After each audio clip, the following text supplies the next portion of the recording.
여러분 사람마다 물건을 보는 관점이 다릅니다. 그러니까 똑같은 물건이 있어도 이 물건을 어떤 사람은 귀하게 보고 어떤 사람들은 하찮게 본다는 거죠. 저희 승원이는 돈을 주면 보통 우리가 제일 좋아하는 돈이 뭐죠? 5만 원권이죠. 근데 500원이 가장 가치 있는 돈으로 알고 있어요. 그래서 이제 5만 원을 받잖아요. 그러면 이제 주위에서 부모님이든 아니면 친척들이든 할머니 할아버지든 돈을 딱 주시면 와 하고 이렇게 흔들지만 저한테 몰래 와가지고 엄마 이거 돈으로 바꿔줘 이렇게 말하거든요. 아빠 돈으로 바꿔줘요. 그래서 이게 돈이야? 아니라는 거예요. 뭐가 돈이야? 그랬더니 500원짜리를 딱 보여줬더니 이게 돈이라는 거예요. 그래서 그 돈을 받고 제가 5만 원을 갖고 남는 장사죠. 그래서 오늘도 제가 승원이가 과연 그러한가? 오늘 아침에도 제가 한번 보여줬어요. 사진으로 5만 원권과 500원짜리를 딱 보여줬어요. 어떤 게 더 좋아? 500원짜리가 더 좋대요. 물어봤어요. 왜 더 좋아? 그랬더니 우리 휴게소 가면 500원짜리 4개 넣어가지고 돌리는 뽑기 아시죠? 그걸 할 수 있는 거예요. 종이는 아무것도 돈을 넣을 수가 없거든요. 그래서 이 아이의 관점에서는 돈이라고 생각할 때 500원짜리가 제일 좋다고 생각한다는 거예요. 어른들은 알죠? 돈에 대한 가치를 알기 때문에 5만 원권이 훨씬 더 좋다는 것을 압니다. 여러분, 그리고 TV에서도 자주 나왔는데 어떤 시골의 할머니가 막 식사를 하다가 어느 날 이제 유명한 문화재 담당하는 골동품 이 전문가가 그 집에 방문했는데 먹고 있는 밥그릇과 숟가락을 봤더니 이게 백제시대, 신라시대에 썼던 그 그릇인 거예요. 할머니에게는 그저 그냥 밥그릇일 뿐입니다. 그런데 이 발명가, 이 귀함을 아는 사람에게는 그게 얼마나 귀한지 알죠? 그래서 막대한 돈을 준다고 했는데도 그냥 가져가라고 해서 그걸 받고 우리나라 보물로 또 지정된 경우도 있었어요. 외국도 있죠. 블러드 다이아몬드라고 해서 백인들이 흑인들을 굉장히 억압하고 탄압한 그 배경이 있었는데 다이아몬드 때문이었어요. 흑인들은 다이아몬드가 얼마나 가치가 있는지 몰랐습니다. 거기에 살았던 사람들은.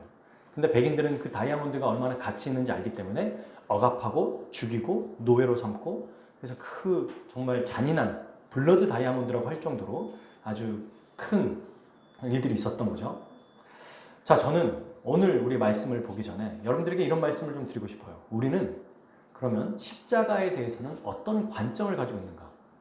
불신자들 말고 믿는 사람들 중에서도 십자가에 대한 관점을 갖는 게 다 다릅니다. 저희 아들이 5만 원권 돈을 봐도 5만 원권보다 500원짜리를 더 좋아하고 여기는 것처럼 우리는 십자가를 정말 어떻게 생각하고 있는지 점검하고 어떻게 십자가의 은혜를 우리가 바라봐야 하는지 이번 시간에 잘 우리가 이해하고 또 말씀에 순종하는 이 시간이 됐으면 좋겠습니다. 17절에 보니까 나와 있죠. 그들이 누굴까요? 여기 17절에 그들이 로마 군인들입니다. 읽어볼까요? 그들이 예수를 맡으며 예수께서 자기의 십자가를 지시고 해골 골고다이라 하는 곳에 나가시니 그러니까 예수님은 십자가를 메고 골고다라고 하는 처형 장소로 올라가셨어요. 근데 그곳 지명 이름이 해골이래요. 왜 그럴까요? 거기서 사람을 죽이는 사형 형틀의 장이 있기 때문에 그것을 골고다 해골이라고 불렀어요.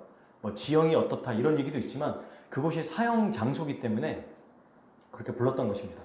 왜 이곳에 가시는 거죠? 예수님은 죽으러 가시는 거예요. 죽으러. 그죠? 군인들이 강제로 시켰습니다. 여러분 당시에 십자가 처형은 예수님만 받으신 게 아닙니다. 로마 제국에 반대하고 반역하는 사람들, 특별히 노예들을 사형할 때 가장 잔인하게 죽이는 방법을 택했는데 그게 십자가형이거든요. 어떻게 했냐면 자기 십자가를 지고 형벌까지 올라가게 했습니다. 그 전에 어떤 일이 벌어지죠? 채찍질을 맞아요. 지난주에 제가 설명했던 것처럼 채찍이 가죽끈으로 되어 있지만 한 37개 정도의 동그랗게 구멍을 단 다음에 거기에 가시를 달고 뼈를 달고 쇠구슬을 달아서 한 번 때리고 뺄 때마다 살점이 떨어져 나가요. 그래서 채찍질을 많이 당하면 온몸의 근육이 다 허물어져 있어요. 상상을 초월합니다. 정말. 이렇게 매를 맞은 다음에 십자가를 메고 가야 돼요. 얼마나 처참하고 비참합니까? 근데 이 당시에 십자가는 여러분 한 세 가지 정도의 형태를 띠고 있었어요. 하나는 우리가 잘 알고 있는 거 십자가요. 진짜 말 그대로 십자가. 하나는 대부분 T자형이에요. T자형. 가로가 있고 세로. 그리고 또 하나는 X자형. 이렇게 세 가지 형틀로 사람을 처형했습니다. 보통 그러면 T자형을 많이 했는데, 그러니까 여러분 예수님 사진이나 이런 거 보면은 어떤 때는 예수님이 가로로 된 나무 하나만 메고 움직이시는 장면이 있고, 어떤 거는 아예 십자가 자체를 끌고 가시는 장면이 있죠.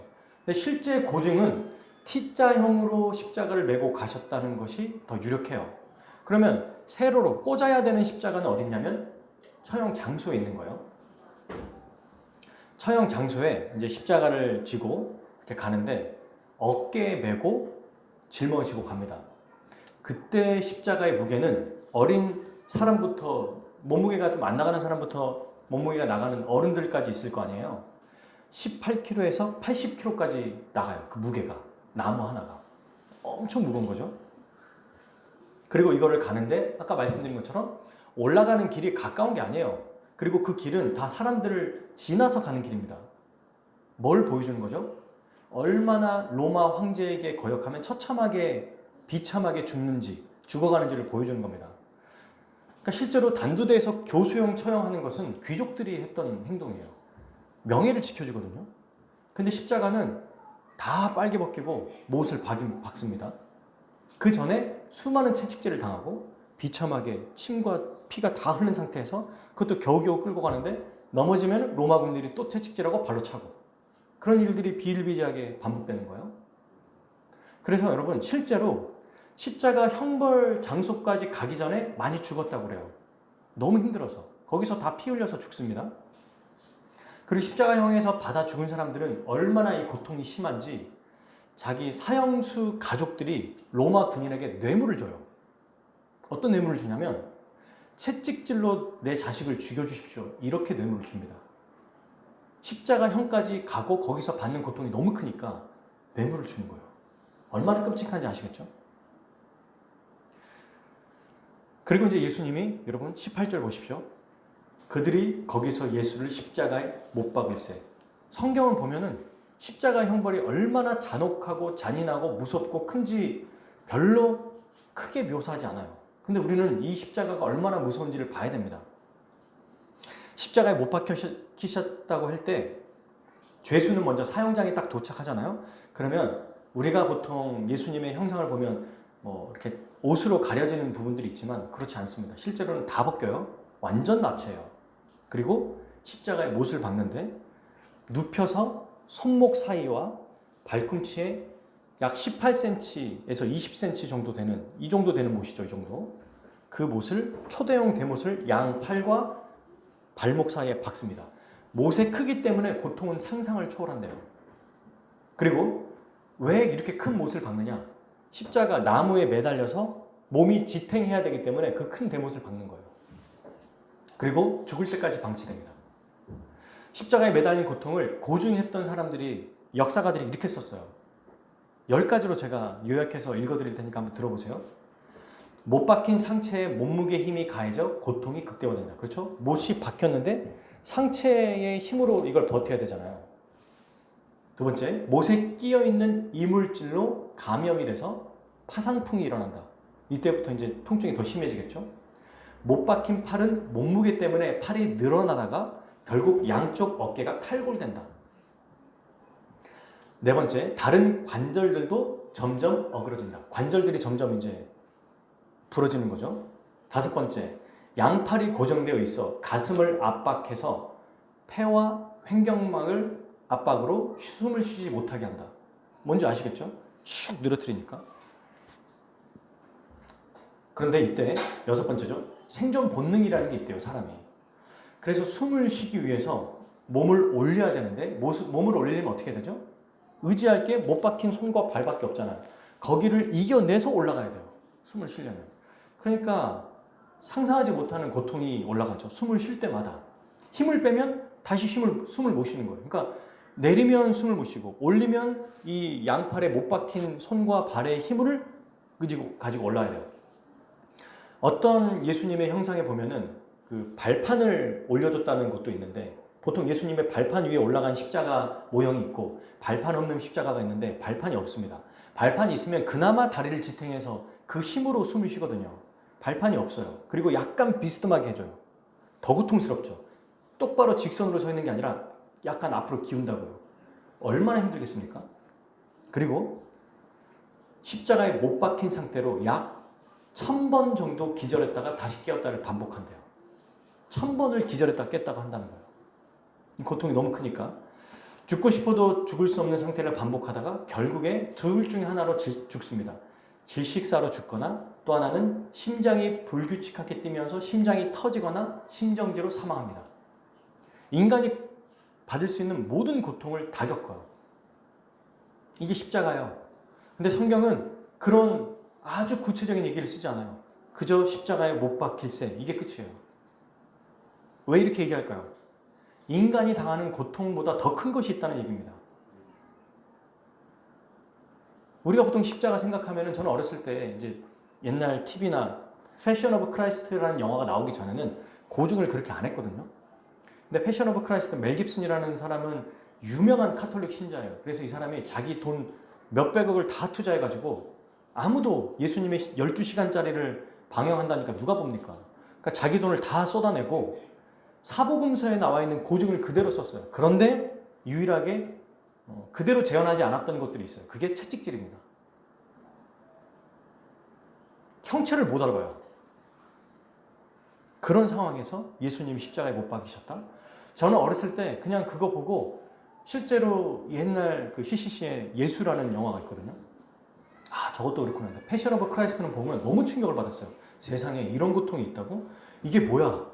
그런데 여러분, 성경은 예수님의 십자가 고통으로 아프셨다, 심하게 고통당하셨다, 이런 얘기가 없죠. 주로 무슨 얘기가 있어요? 그분의 영적으로 버림당하신 것. 하나님께 버림당하신 고통을 훨씬 더 크게 부각해요. 그래서 예수님이 십자가에 못 박히실 때 엘리 엘리 라마 사막다니라고 했습니까? 엘리 엘리 라마 사막다니, 나의 하나님 어찌나여 나를 버리셨나이까. 이거는 십자가에 못 박히실 때 외쳐셨던 말이 아니라 마지막 죽기 직전에 하나님께 버림받는 그때에 말씀하셨던 거예요. 영적인 고통이 훨씬 더 큽니다. 그런데 영적인 고통만 생각해서는 안 돼요.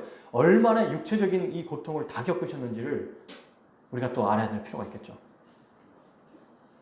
그래서 영어에 excruciating이라는 뜻이 있어요. excruciating. 이게 말로 표현하지 못할 고통, 미칠 듯한 고통이라는 뜻이거든요. 근데 이게 이 어원이 어디서 왔냐면 크로스에서 왔어요. 십자가에서.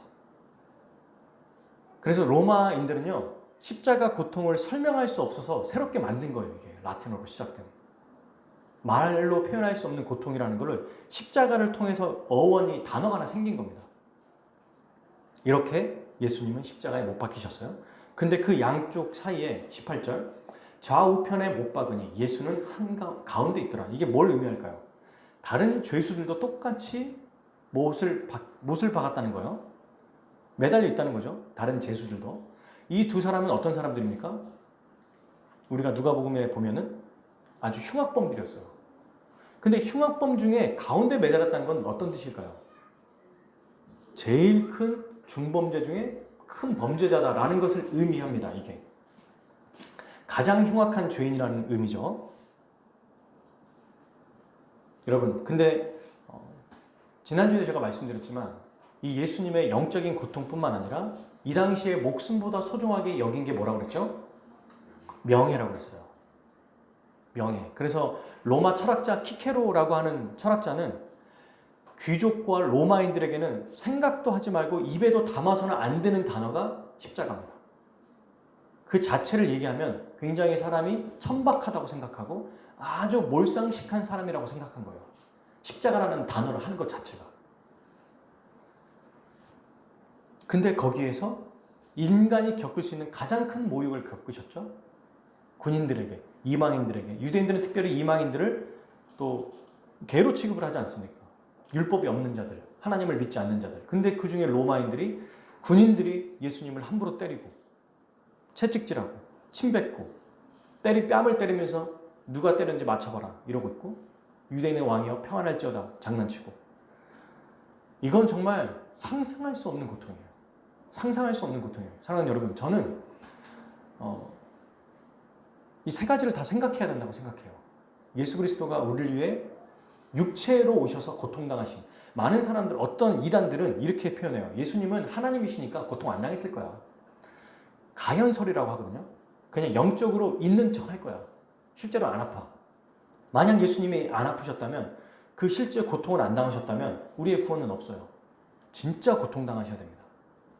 그리고 두 번째, 그분은 인간이 겪어야 될 모든 수치와 모욕을 다 겪으셨어요. 청소년들이 제일 많이 자기의 목숨을 끊는 사건, 젊은이들이 제일 목숨을 많이 끊는 사건, 돈이 많고 유명한데 스스로 목숨을 끊는 사람들의 공통점이 뭔지 아시죠? 자기의 비참함 때문에, 다른 사람에게 모욕당했다는 것 때문에. 우리가 생각할 때는 왜 저렇게까지 하나 했는데, 성적 때문에 혹은 친구들이 자기를 놀아주지 않는, 흔히 왕따라고 하죠. 그런 것들을 겪을 때, 직장에서도 그런 걸 겪을 때 자기가 모욕당했다고 생각하잖아요. 그것 때문에 목숨을 잃습니다. 그 정도예요. 근데 이 당시에는 훨씬 더 심했다니까요. 그런 상황에 영적인 고통, 그리고 가장 큰 것, 하나님께 버림당하심. 이게 제일 커요. 우리를 위해 하나님께 버림당하신 것. 이게 가장 큽니다. 그래서 십자가형을 기억할 때 여러분, 세 가지를 기억하십시오. 고통, 모욕, 영적인 버림당하심. 근데 빌라도가 여기서 멈추지 않습니다. 빌라도가 얼마나 잔인한 사람인가. 19절 읽어볼까요? 빌라도가 패를 써서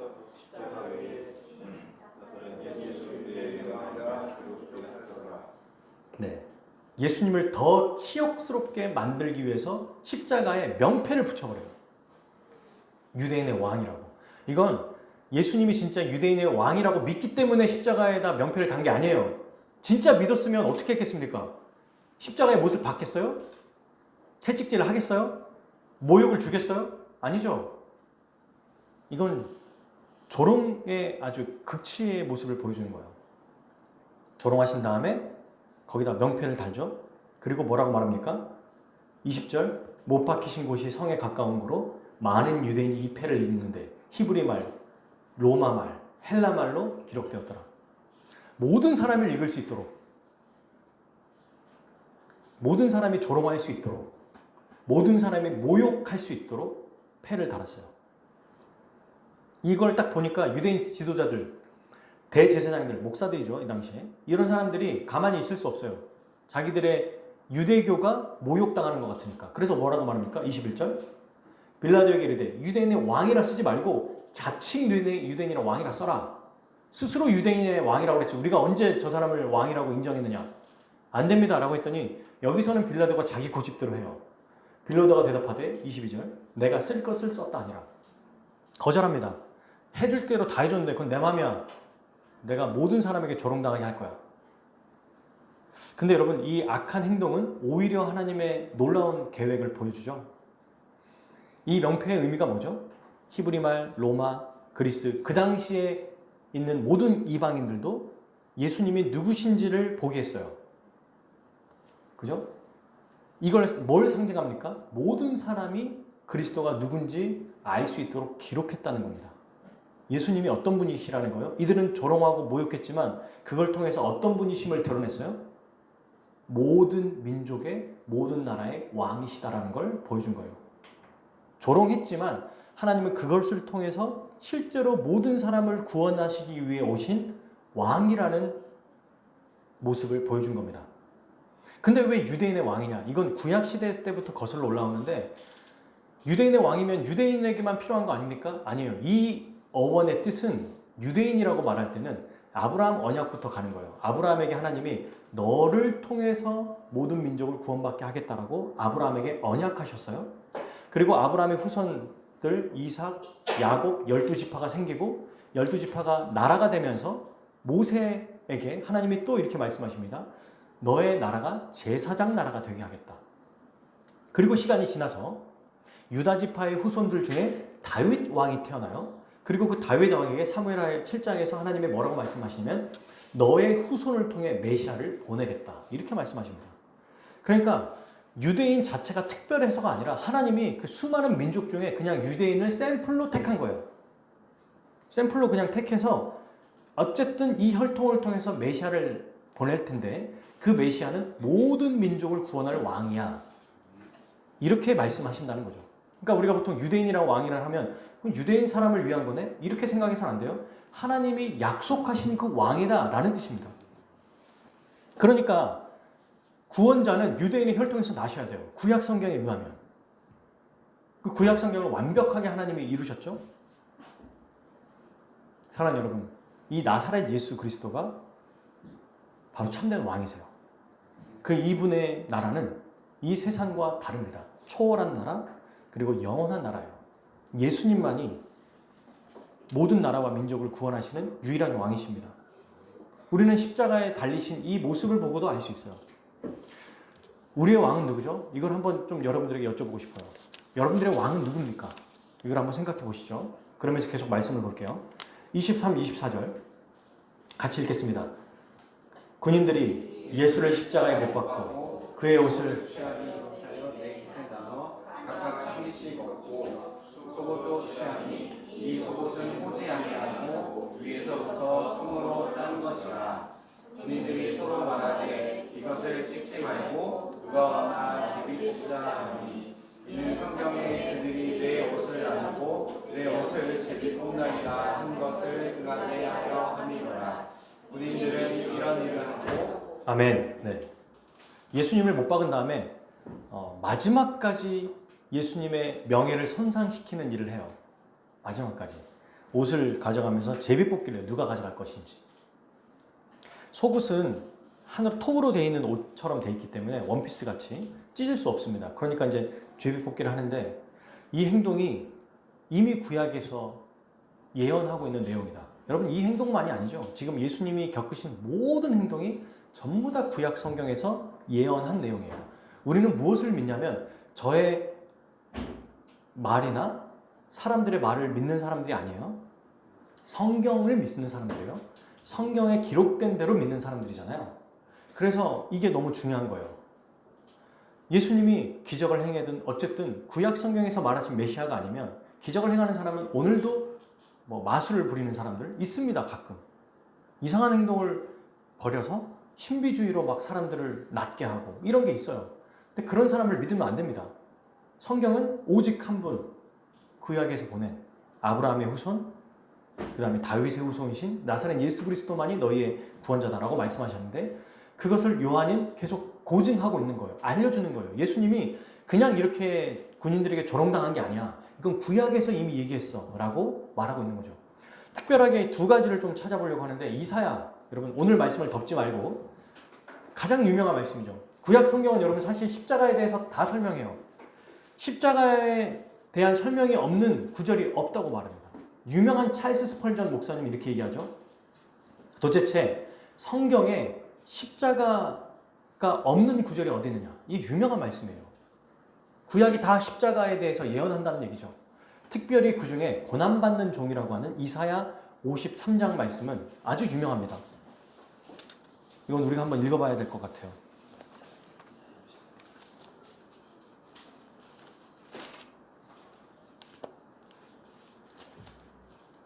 이사야 53장 다 읽지 못하고요. 이게 전부 다 그리스도 고난받는 종에 대한 설명인데 몇백 년 전에 이미 기록된 내용이잖아요. 3절에서 5절까지만 읽겠습니다. 시작. 그는 멸시를 받아 사람들에게 버림을 받았으며 강구를 많이 겪었으며 질고를 아는 자라. 마치 사람들이 그에게서 얼굴을 가리는 것 같이 멸시를 당하였고 우리도 그를 귀히 여기지 아니하였도다.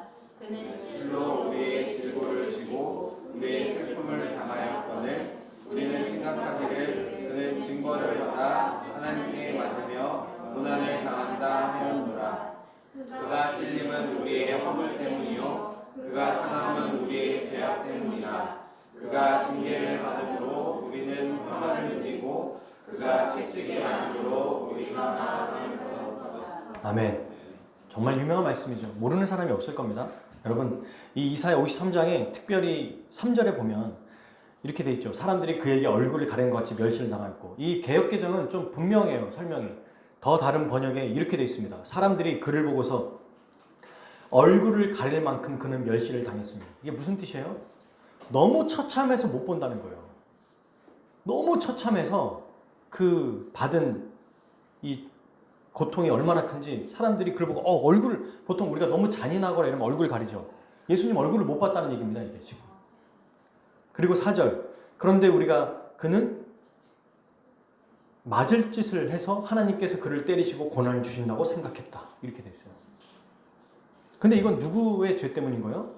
누구 때문이에요? 5절. 그가 찔림은 우리의 허물 때문이요. 허물이 죄입니다. 우리의 죄 때문이요. 그리고 그를 짓누르겠다.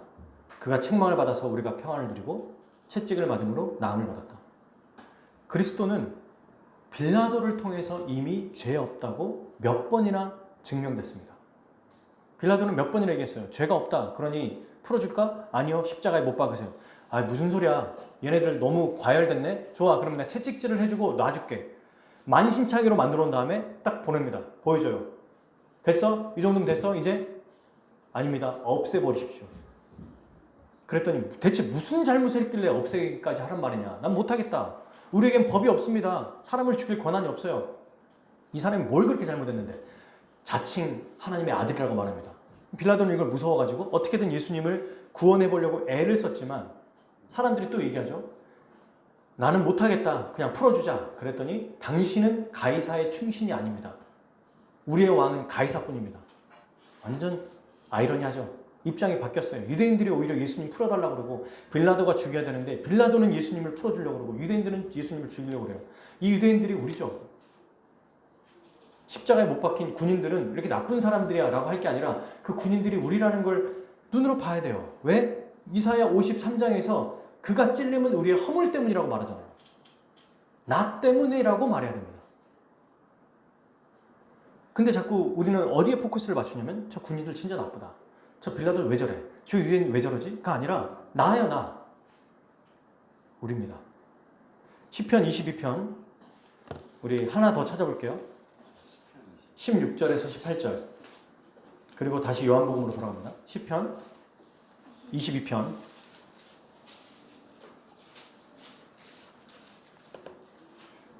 읽어봅시다. 이 시편 22편도 다윗이 쓴 시인데 메시아 고난시예요. 이 자체 이름이 아예 그렇게 붙여져 있어요. 읽어봅시다. 시작. 16절 18절 시작. 개들이 나를 에워쌌으며 악한 무리가 나를 둘러 내 수족을 찔렀나이다. 자, 여기 보세요. 개들 아까 말했죠. 이방인들이라고. 로마 군인들이 나를 에워쌌으며 악한 무리가 나를 둘러 내 어디를? 손과 발을 찔렀나이다. 명확하게 나오죠. 17절 내가 그들이 나를 주목하여 보고. 자, 여기까지. 여기서도 내 모든 뼈를 셀 수 있나이다 라는 뜻이 다른 말로 말하면 내 모든 뼈마디가 앙상이 드러났다 라는 뜻이에요. 채찍질을 하도 많이 당해서 살점이 떨어져 나가니까 뼈가 보인다는 거예요.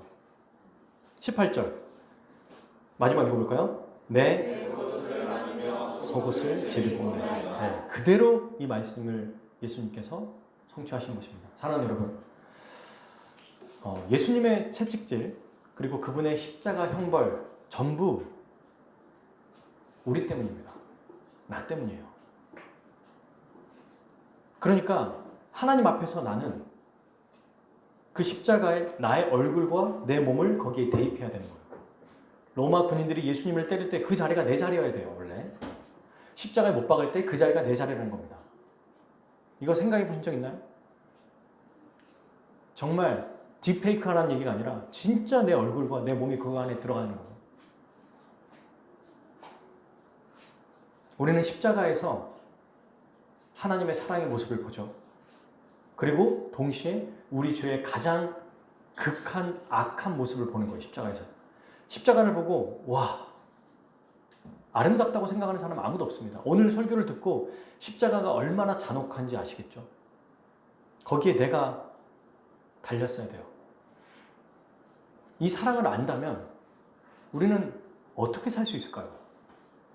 이 사랑을 진짜 절절히 알면 어떻게 살아야 될까요? 내 왕이신 주님을 위해 사는 게 너무 당연하고 주를 위해 희생하며 사는 게 너무 당연하거든요. 근데 그게 하나의 나에겐 조건이고 나에겐 의시되는 거예요. 내가 주님 앞에 이렇게 헌신했고 이렇게 기도했고 이렇게 봉사하고 이렇게 사역하고 목사인 저는 더 그런 게 심하겠죠. 제가 다른 사람들 다 직장 다닐 때 신학교 가고 다른 사람들 다 할 때 저는 공부하고 저는 무엇을 희생했나 생각해 보니 사실 저희 가족들이 희생을 많이 했어요. 저희 성도들이 희생을 많이 했어요. 성경적 교회를 세우겠다 하는 일념 하나로 남들이 가는 다 그런 게 아니지만 저에게는 유학 가는 것도 포기하고 전임을 들어가는 것도 포기하고 다른 목회자를 돕는 거에 전력을 다했어요. 그러면서 제가 깨닫는 게 내가 그래도 다른 목회자들보다 훨씬 더 주를 위해 많이 했잖아 라고 생각하다가도 말씀을 준비하면서 찔림이 있습니다. 대체 그게 뭐라고? 뭐예요 그게? 십자가에 비해서 대체 뭐죠? 뭘 한 게 있어요? 그 잔혹한 십자가에 비교하면 내가 한 게 도대체 한 톨이라도 하나님 앞에 자랑할 게 있습니까? 하나도 없어요. 하나도 없습니다. 완전히 엎드리는 것밖에 없어요. 할 수 있는 게. 여러분 이걸 아는 것, 저는 이걸 아는 게 십자가에서 그리스도의 사랑을 분명하게 아는 것이라고 봅니다. 그러므로 우리 신앙생활은 뭐냐? 불충분하게 십자가의 복음을 아는 사람은 성경을 통해서 더 분명하게 알아야 돼요. 대충 아는 사람들은 성경을 통해서 십자가 복음을 아주 체계적으로 알아야 돼요. 충분하게 아는 사람도 날마다 이 십자가 복음을 더 풍성하고 충만해지도록 배워야 됩니다. 모든 사람에게 십자가 은혜가 필요해요. 한 번 십자가 은혜 받고 끝나는 게 아니고 이거는 주님이 뭐라고 하셨습니까? 주님 오실 때까지 기념하라고 그랬잖아요. 그래서 성찬을 하는 겁니다. 그냥 성찬은 어떤 의식에서 그냥 포도주와 빵을 먹는 게 아니에요. 그리스도의 죽음과 내가 연합됐다. 그분의 것을 내가 받는다. 근데 저는 말씀을 준비하면서 이런 생각이 들더라고요. 나는 주를 위해 뭘 하고 있지 그럼? 어찌 보면 내가 좋아하는 것만 자꾸 취하려고 그러고 내가 불리하거나 좀 어려우면 십자가 복음보다는 좋은 걸 택하려고 하는 내 습성이 있는 거예요. 무엇을 위해서 신앙생활 하시죠? 또 무엇을 위해 교회를 다니시죠? 무엇을 위해 교회를 선택하시죠? 왜 신앙생활 하시죠? 저는 목회를 왜 하죠? 조금이라도 제게 어려움이 있고 이건 좀 불편하다. 이건 좀 다른 데가 더 낫지 않을까? 이거는 또 다른 걸 하는 게 낫지 않을까? 굳이 이렇게 헌신하기보단 내가 좋은 쪽으로 택하면 되지 않을까? 정말 비참한 모습이 있더라고요. 저에게도. 십자가 은혜를 설명하고 설교하면서도 아주 알량한 저의 유익, 저를 위한 것들을 택하고 있는 제 모습을 보면서 오늘도 주님이 나를 위해 십자가에 죽으신 그 은혜를 내가 잊어버렸구나, 망각하고 있구나 깨달았습니다. 여러분, 우리 신앙생활은 죽을 때까지 십자가 은혜를 기억하고 사도 바울이 에베소서에서 얘기했죠. 그 십자가의 은혜의 길이와 높이와 깊이와 넓이를 아는 것이 너희들에게 충만하기를 원한다. 죽을 때까지. 십자가를 알았다고요? 아니요. 저는 아직도 십자가를 모릅니다. 제자 오카눔이라고 하는 유명한 다큐멘터리 영화가 있어요. 거기에 오카눔 목사님 돌아가신 가장 존경하는 우리 믿음의 그 선배님이시죠. 사랑의 교회를 이제 개척하신 분이잖아요. 제자 오카눔이라는 그 영상에 이렇게 되어 있어요. 이분이 평생을 목회를 하고 이제 은퇴를 하실 때 이렇게 얘기합니다. 셀 모임이라고, 셀 모임이 아니라 거기 칼 세미나라고 해서 이제 목회자들 대상으로 가르치는 게 있거든요. 거기서 이런 음성이 나와요. 돌아가셨으니까 이제 이미 설교하셨던 내용이 나오는데 이렇게 말해요. 나는 아직도 모르겠어. 왜 나 같은 자를 위해서 예수님이 죽으셔야 됐는지 나는 아직도 모르겠어. 여러분, 이 설교를 언제 하셨냐면 30년 동안 전력을 다해서 자기 몸을 다 희생하시고 모든 걸 다 내어놓고도 여전히 이해가 안 된다는 얘기를 하시는 거예요. 그리스도의 은혜가 너무 크니까 도대체 나는 왜 이런 은혜가 대체 나 같은 인간에게 왜 이런 은혜가 주어질까? 나는 아직도 모르겠어. 저는 그 다큐멘터리를 꽤 오래전에 봤거든요. 지금도 생생합니다. 약 10년 정도 된 것 같아요. 그 다큐멘터리를 본 게. 오카노 목사님이 10년 전쯤에 돌아가셨거든요. 그런데 그걸 보면서 맞다. 저게 신앙생활이다. 30년을 그렇게 아주 탁월하게 교회를 세우시고 목회를 하시면 떡렁거릴만 한데 없어요. 그게 진짜 십자가를 아는 사람인 거예요. 저게 진짜예요. 저게. 십자가를 모르는 사람들은 의시되고 바리새인들과 똑같아요. 자기가 했던 거가 알량한 우리의 신앙생활이 대체 뭐라고? 우리가 한 게 대체 뭡니까? 네? 그죠? 헌금 많이 했다고요? 기도 많이 했다고요? 봉사 많이 했다고요? 그런 게 거룩하신 하나님 앞에 조금이라도 인정받을 수 있을 거라고 생각합니까? 율법을 지키는 거예요? 613가지를 지킬 수 있어요? 아니면 거기에서 마음까지 적용하는 그 율법을 단 하나라도 지킬 수 있습니까? 못 지켜요.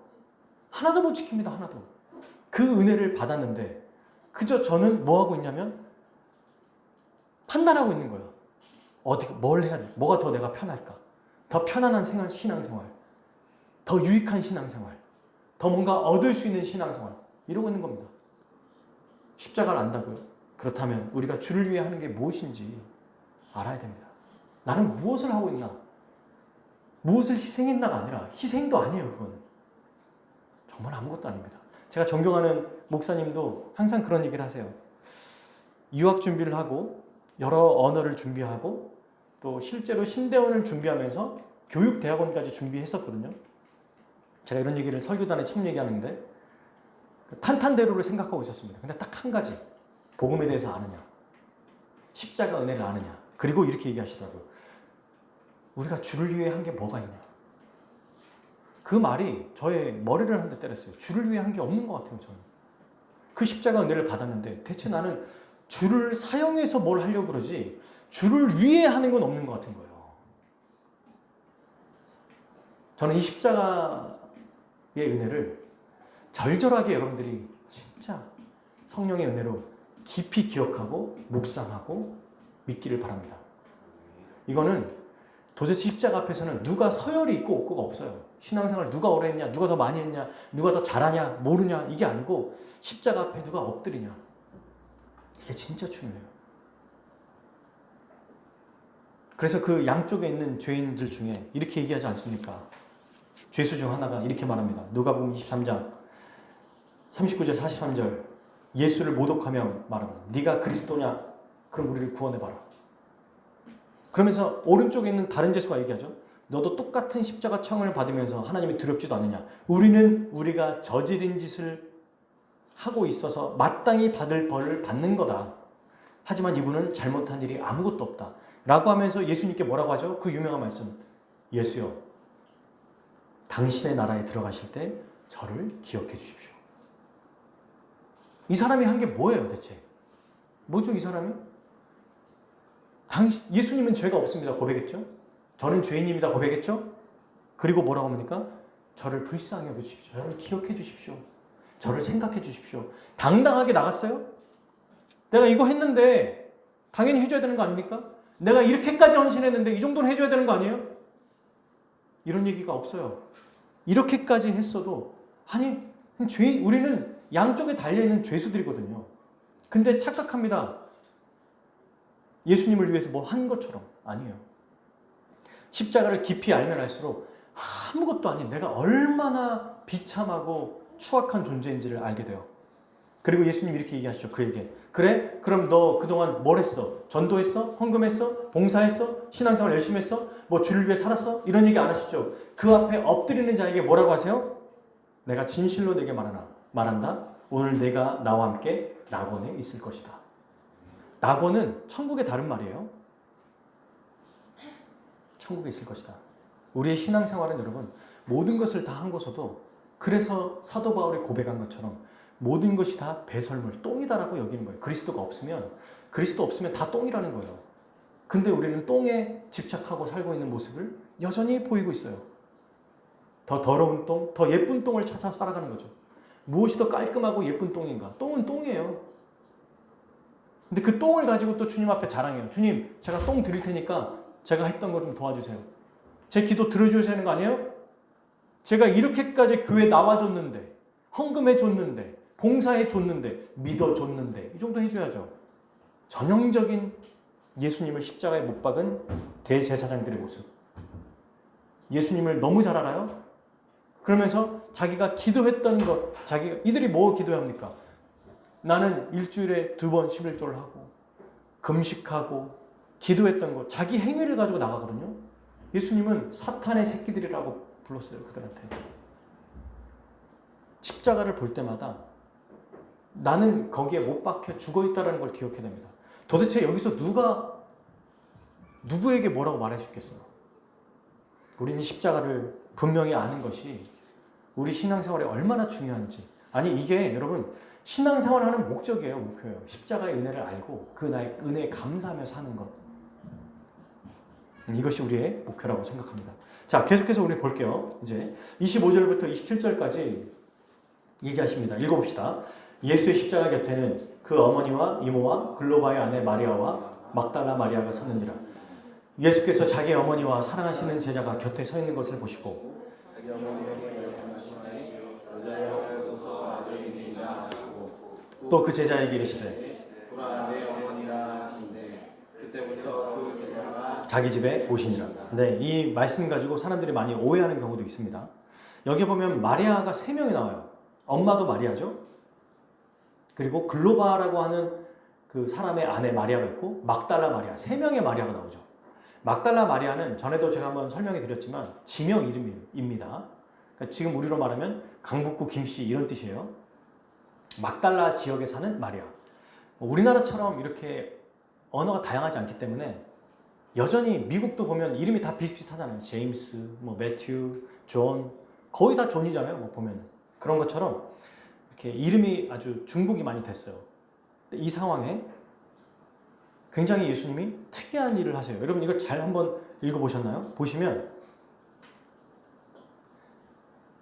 25절에 십자가 곁에 3명의 여성이 있었고 또 한 명 누가 있어요?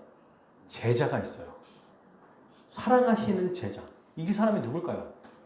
요한입니다. 요한. 자기를 항상 사랑하는 제자라고 표현해요. 얼마나 예수님 사랑을 받고 싶은지. 정말 사랑을 받았겠지만 진짜 사랑하시는 제자라고 그래요. 그리고 뭐라냐면 엄마한테 갑자기 여자요. 그래서 이걸 딱 보고 많은 우리 어른들이 좀 분개했어요. 어떻게 아무리 예수님이어도 너무 버릇없는 거 아닙니까? 엄마한테? 근데 여러분 이거는 3인칭으로 여성이여라는 뜻이에요. 그러니까 자연스럽게 여자를 부르는 호칭이었습니다. 가나 혼인잔치 때도 여자여라고 말하거든요. 그게 이제 우리나라 번역이 여자여지만 여성이여 이런 뜻이에요. 그러면 왜 갑자기 자기 엄마한테 여성이라고 그러죠? 마리아의 아들로서 고난받는 게 아니라는 얘기예요. 하나님의 아들로서 고난받기 때문에 혈육의 어머니지만 하나님의 아들로서 고난받기에 여자라고 말씀하시는 겁니다. 하나님 아버지의 뜻대로 십자가에 고난받는 거죠. 그러면서 말해요. 보소서 아들입니다. 그리고 그 제자에게는 봐라 너의 어머니다. 이거는 무슨 의미일까요? 예수님은 죽으시는 그 순간까지 효심이 가득하셨다. 그런 뜻일까요? 없는 건 아니겠죠. 그런 의미가 아예 없는 건 아닐 거예요. 우리나라에 심청전이 있다면 예수님께는 바로 이 십자가에서 어머니와 아들로 맺어준 이 사건이 있습니다.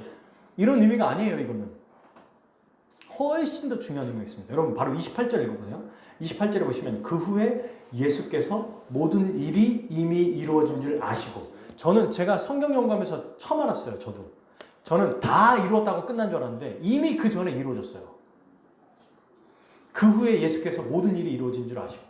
어떤 게 이루어졌어요? 우리의 죄사함, 우리의 구원, 모든 게 이루어졌는데 여러분 마지막에 예수님이 이루신 게 지금 어떤 사건이냐면 요한이 보기에 보여주는 게 여자여 보소서 아들이니다. 그리고 이 제자에게는 봐라 너희 어머니다. 이게 예수님이 마지막 궁극적으로 이루신 일이에요. 그죠? 딱 이렇게 하고 모든 일이 이루어짐을 아시고 라고 말하거든요. 이게 뭘 의미하는 걸까요? 생각해 보십시오. 요한과 예수님의 어머니는 친척입니까? 아니죠. 잘 알아요? 아니죠. 근데 무엇으로 지금 맺어주고 있어요? 가족으로 맺어주고 있죠. 그러면 그리스도의 십자가 은혜로 회복되고 구원받고 용서받은 자들이 어떻게 살아간다는 거 보여줘요? 가족처럼. 이게 뭡니까? 교회입니다.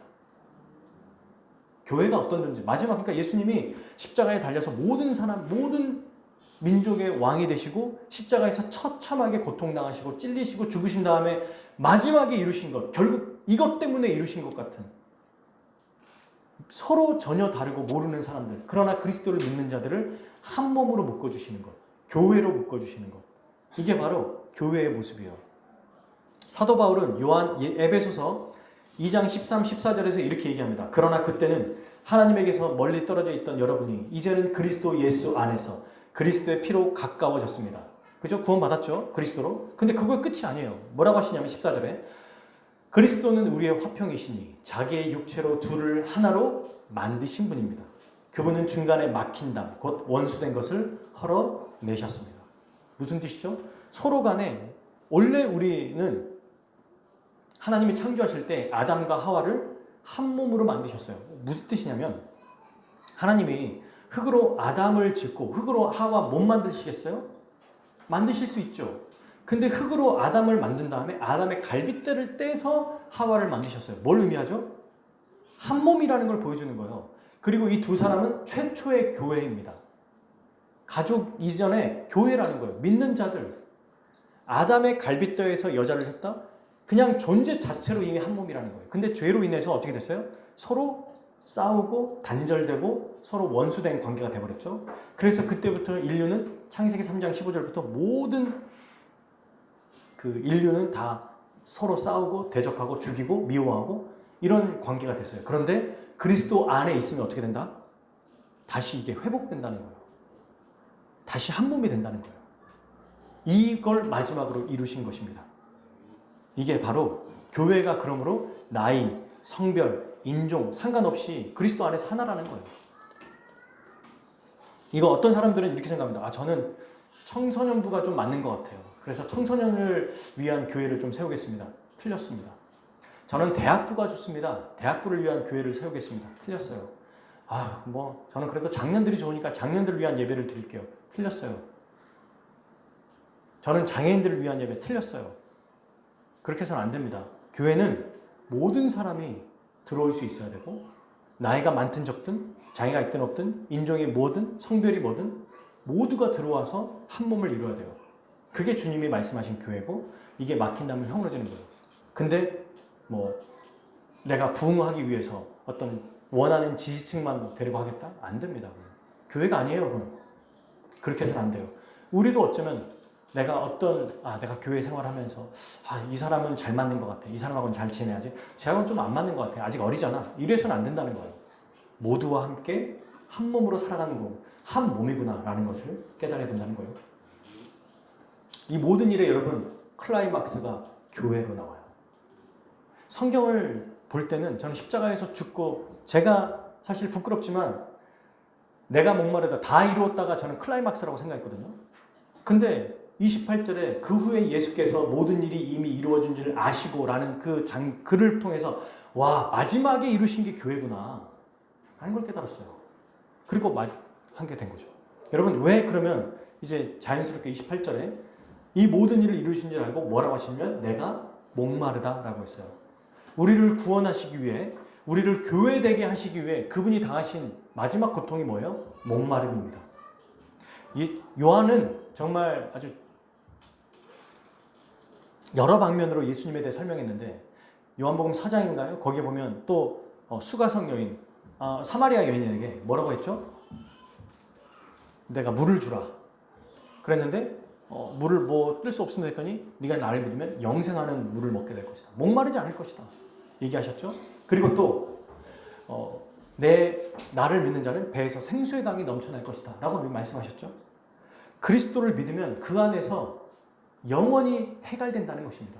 누가 목마르기 때문에? 그리스도가 대신 목마르기 때문에. 성경에 보면 예수님께 군인들이 2번 포도주를 적셔서 해면이라고 해서 스펀지거든요. 그걸 적셔가지고 이렇게 줘요. 처음에는 십자가에 매달기 전에 한번 줍니다. 근데 그때 예수님이 어떻게 하시죠?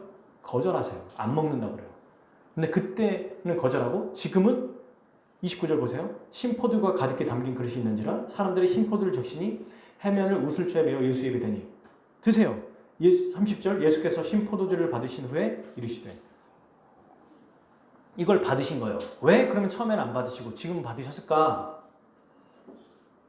처음에는 모략을 탄 포도주예요. 그러니까 그래도 너무 고통스러우니까 십자가에 못 박기 전에 죄수에게 몰핀 효과, 마취제 같은 걸 먹인다는 거예요. 너무 고통스러우니까. 예수님은 단 하나의 고통도 가감하지 않도록 마시지 않았어요. 두 번째, 목마르다라고 할 때 받으신 거는 목이 축여진 게 아닙니다. 이건 신포도주라고 그랬잖아요. 여러분 신 거 마시면 어때요? 온몸이 찌릿하죠? 아우셔. 온 통증이 그대로 다 전달되는 거예요. 마지막까지 받으실 고통을 뼈 끝까지, 손톱 끝까지 다 받으시다는 뜻이에요. 이게 자기가 받아야 할 고통을 다 받으신 거예요. 그 주님이 목마르심으로 우리가 영생을 누리는 해가라는 사람으로 살아가는 거죠. 주님의 목마름으로 우리에겐 생수의 강이 넘치는 것입니다. 그리고 이 모든 것을 마치시고 예수님은 30절 다 이루었다 하시고 머리를 숙이니 영혼이 떠나시니 죽으셨다는 거죠. 그리고 이제 31절부터 37절까지는 실제로 이게 구약에서 이루어졌다라는 뜻으로 또 나와 있어요. 구약에서도 실제로 이런 일들이 계속 이루어졌고 다리를 꺾는데 꺾지 않았고 이게 이제 다른 스가랴 말씀, 시편 말씀에 나와 있다고 증언하고 있습니다. 사랑하는 여러분, 우리는 오늘 십자가 본문을 보고 있습니다. 제가 평소에는 이런 설교를 십자가에 대한 얘기를 하지만 오늘 작정을 하고 설교를 준비했어요. 십자가에 대해서 좀 명확하게 알아야 된다. 우리는 십자가의 은혜를 생각하는 우리의 자기의, 자기 공로, 자기 행위 철저하게 부서져야 된다는 것을 다시 한번 우리는 기억해야 됩니다. 예수님은 왜 이렇게 죽으셨죠? 죄 문제 해결해 주시려고. 그래서 성경 여러 곳에서 이 십자가의 죽음을 로마서 3장 25절에서는 뭐라고 부르죠? 우리 아이들? 뭐라고 불러요? 어떤 제물이라고 부르죠? 화목제물. 또 두 글자로? 속량. 맞아요. 이걸 구속이라고도 하고. 속량은 노예나 포로로 잡힌 사람을 돈을 주고 사는 행위를 말하는 거예요. 예수님이 우리의 돈이 되신 겁니다. 그분이 자기의 몸값, 우리의 랜섬이에요. 몸값을 지불했다는 뜻이에요. 화목제물, 그냥 화목하기 위한 제물이 아니라 화목은 정확하게 한국말로 한문으로 말하면 유화예요. 유화. 진노를 풀어드리다 뜻입니다. 하나님이 죄로 인한 우리의 모든 그 쏟아내야 될 죄를 유화하셨다는 거예요. 그리스도가. 화목 제물이 돼서 대신 우리를 위해 죽으셨다는 거예요. 우리는 또 이것도 오해하면 안 돼요. 하나님께서 우리를 진노하시는데, 죄 지은 자를 진노하시는데 예수님이 갑자기 나타나서 아버지 안 됩니다. 막으시고 하나님은 우리에게 죄를 막 뿌리시고 예수님이 대신 받으시고 이런 이미지 아주 잘못된 거예요. 그죠? 누가 예수님을 보내셨어요? 하나님이. 진노를 누구에게 향하게 하신 거예요? 아버지 하나님. 그 하나님이 예수님께 진노를 쏟으시고 예수님은 그 진노를 달게 받으셨습니다. 이거를 속량이라고 그래요. 구원이라고 그러고 구속이라고도 부르고 화목제물이라고 부릅니다. 그래서 어떤 사람은 이렇게 물어봐요. 아니 하나님 전능하신데 그냥 그깟 죄 하나 용서 못 해줍니까? 굳이 그렇게까지 죽여야 됐습니까? 라고 할 때 10세기에 안셀무스라고 유명한 교부가 있거든요. 중세시대 때. 이분이 이렇게 얘기했어요. 그것은 하나님이 어떤 분인지 전혀 모르는 거다. 두 번째, 자기의 죄가 얼마나 하나님 앞에 심각한지를 모르는 거다. 하나님의 거룩하심과 그 죄에 대한 진노, 죄에 대한 심각성, 이 세 가지를 모르면 그냥 용서해 주면 되지 라고 말한다는 거예요. 이건 진짜 아무것도 모르는 얘기라는 거죠. 하나님은 반드시 거룩하신 분이기 때문에 진노하셔야 되고 진노의 값을 받아야 돼요. 그분은 완전하신 거룩한 분이기 때문에. 그래서 아무리 여러분 인간이 최선을 다해도 어떤 것으로도 죄를 해결할 수 없다는 것을 기억해야 됩니다. 이게 믿음의 시작이에요. 근데 자꾸 뭘 오해하냐면 나는 구원받았고 이제 둘 중에 하나 같아요. 구원받았으니 어떻게 살까요? 물어봐요, 사람들이 저한테. 저 구원받았잖아요. 이제 어떻게 살면 돼요? 두 번째, 구원받았는데 그래도 내가 주를 위해 살고 있잖아요. 둘 다 잘못된 모습이에요. 둘 다. 다 틀렸어요. 진짜는 행악자처럼 엎드리는 겁니다. 주여 당신의 나라에 가실 때 나를 기억해 주십시오. 주님 나 같은 자를 불쌍히 여겨 주십시오. 주여 심령이 가난한 자로 날마다 내가 주 앞에 서기를 원합니다. 여러분, 이게 십자가를 바르게 아는 거예요. 십자가를 바르게 알기 위해서는 이 요한복음만이 아니라 로마서, 갈라디아서, 에베소서, 고린도전서, 후서, 요한계시록 이 모든 말씀에서 십자가에 대해서 설명하는 이 내용들을 체계적으로 알아야 됩니다. 그래야 감정적인 감성팔이로 십자가를 생각하지 않아요. 성금요일날 영화 틀어주고 뭔가 감동받고 울고 아프시겠다, 그런 의미가 아니라는 거예요.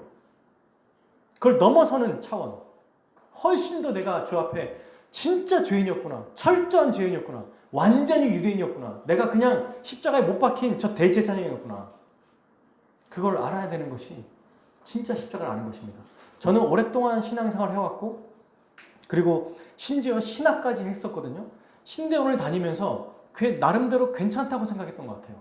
나름대로 잘 가고 있다고 생각했던 것 같아요. 근데 어느 날 성경을 연구하다가, 제가 속해 있는 이 동아리, 말씀을 연구하는 단체, 여기 들어가서 그때 철저하게 깨졌습니다. 복음이 진짜, 내가 복음에 대해서 모르는구나, 믿음에 대해서 모르는구나, 구원에 대해서 모르는구나, 성경에 대해서 도대체 로마서라고 하는 복음의 가장 기본적인 책 내용도 하나도 제대로 모르는구나 나는. 그러면서 무슨 신학을 한다고 그러나 라고 생각했던 것 같아요. 사랑하는 여러분, 결론을 맺겠습니다. 우리는 지금 어디에 관심을 갖고 있는지 생각해 봅시다. 여러분, 십자가를 어떤 관점으로 보고 계시죠? 거기에서 뭔가 내 유익을 얻기 위한 건가요? 아니면 내가 십자가를 보면서 그래도 내 공로가 좀 있잖아요, 자기도 모르게 은근히, 만약 내 공로를 주님 앞에 요구한다면 예수님의 십자가 죽음을 믿지 않는 것입니다. 십자가로 예수님은 분명히 다 이루었다고 말씀하셨거든요. 근데 다 이루었다는 말씀에다가 나의 행위와 나의 기도와 나의 헌금과 나의 신앙 경력과 나의 어떤 노력을 넣어버리면 그건 정확하게 갈라디아에서 말하는 다른 복음이에요. 그건 가짜 복음이에요. 그건 유대인들이 믿는 자기 신앙입니다. 자기 의는요, 예수님을 부인하는 게 아니에요. 예수님을 믿고 자기의 행위도 인정해 주십시오라고 하는 게 자기 의입니다. 그걸 갈라디아서에서는 다른 복음이라고 그랬어요. 그러면서 뭐라고 하는지 아십니까? 천사들조차도 다른 복음을 전하면 저주를 받을지어다. 사랑하는 여러분, 저주받을 복음을 믿어서는 안 돼요. 저는 언제 제가 부서졌냐면 다른 복음을 믿고 있더라고요. 아주 철저하게. 저는 신앙생활 진짜 열심히 했거든요. 근데 그게 다 제 공로였던 것 같아요. 대놓고는 말 안 하는데 은근히 기도할 때, 하나님 그래도 이번 주에는 좀 괜찮잖아요, 제가 그래도 다른 사람보다는 낫잖아요, 그게 100% 자기입니다. 그러니까 복음을 모르는 거예요. 여전히 많은 사람들이 교회를 그렇게 열심히 다녀요. 목사인 신앙, 아니 몇 대째 기독교 집안에 한 번도 엘리트 코스, 뭐 회장, 부회장 이런 거 있죠, 모범생, 심지어 지역에 저는 리더도 했었고, 말하자면 서울시 같은 그 동부권의 리더도 했었어요. 임원들끼리 모이는 곳에서 막 의기양양. 우리 봉환 성도님 가끔 군대에서 제가 얼마나 독특한 사람인지 설명해 주시잖아요. 의기양양. 그거 가지고 하나님 앞에 나아간다? 다 똥입니다, 똥. 똥을 닦는다고 더 깨끗해지나요? 더 더러워지지. 그거 갖고 주님 앞에 나아가니, 와, 십자가에 대해서 내가 하나도 모르는구나. 나는 다른 복음을 믿고 있었구나. 철저하게 나는 가짜 복음을 믿고 있었구나라는 걸 깨달았습니다. 그리고 나서부터 되니까 어떻게 되냐면 정말 주님 앞에 엎드리게 되더라고요. 우리 믿음의 선배들, 여러분 500년 전부터 그동안 살았던 믿음의 대가들을 다 들어보세요. 그분들의 책을 보세요. 이상한 그냥 어중이 떠중이 간증하는 사람들 말고 진짜 신앙생활 열심히 하셨던 분들의 책을 보세요. 다 뭐라고 하냐면 자기의 죄가 너무 커서 날마다 눈물을 흘리고, 근데 그 어둠 속에서 빛이 찬란하게 드러난 것처럼 자기의 죄 때문에 그렇게 좌절하다가 십자가의 은혜를 보고 다시 일어서는 그 일을 죽을 때까지 반복하는 거예요. 마치 옥하는 목사님이 30년 동안 자기 평생 다하고 목회를 그만두실 때 나는 아직도 모르겠어, 왜 나 같은 자에게 예수님이 죽으셨는지. 이 단순한 복음의 질문을 죽을 때까지 의문으로 가지며 사는 게 신자의 모습입니다. 저는 이걸 위해서 목회하는 거예요. 이것 때문에 교회하는 겁니다. 여러분들은 이것 때문에 신앙생활 하셔야 돼요. 무엇이 우리에게 자랑거리입니까? 신앙생활을 많이 한 것, 어떤 걸 많이 했던 것, 남들보다 더 많이 했던 것, 자랑할 것 하나도 없어요. 오늘 우리가 찬송가 읽었잖아요. 찬양했잖아요. 자랑할 것 하나도 없다고. 십자가 말고는 자랑할 게 없다는 거. 사랑하는 여러분, 우리는 이 십자가의 은혜를, 절절한 십자가 은혜를 날마다 알아야 됩니다. 더 알아야 돼요. 근데 어떻게 알아갈 수 있는지 아세요? 한 가지 방법 알려드릴게요. 말씀을 들을 때, 말씀을 묵상할 때, 말씀을 연구할 때. 근데 그것도 한 줄, 두 줄짜리 되는 거 말고 전체 성경의 맥락 안에서, 성경의 저자들이 말하는 그 맥락 안에서 한두 개 잡고 자꾸 큐티처럼 문장 몇 개 가져오고 절 몇 개 가져와서 자기 마음대로 생각하는 거 말고 복음이 말하는 정말 그 성경 전체 통일성이 있게 그리스도가 말하는 그 복음을 알아야 됩니다. 그럴 때 엎드려지는 거예요. 노력한다고 되는 거 아니에요. 습관 들인다고 되는 거 아니에요. 말씀이 선포됐을 때 그때 우리의 귀가 열리고 마음이 열리게 됩니다. 사랑하는 여러분, 십자가 은혜를 감사하며 살아갑시다. 그리고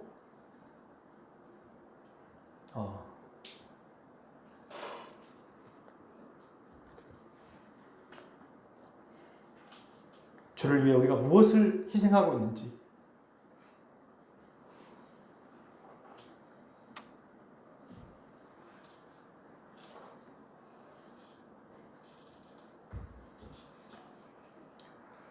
저는 정말 부끄럽습니다.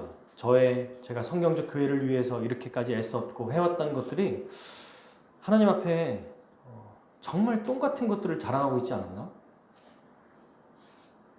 무엇을 희생하지 않으려고 생각하고 있지 않았나? 이렇게 큰 복음을 받았다고 말하면서 십자가 은혜만으로 충분하다. 아니, 그 은혜가 얼마나 큰지 모르니까 다른 것들을 자꾸 생각하고 있는 거 아닌가?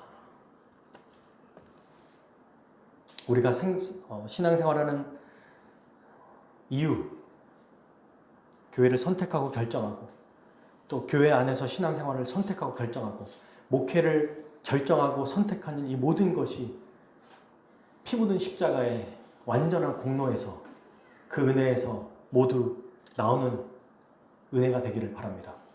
그 은혜만을 기억하고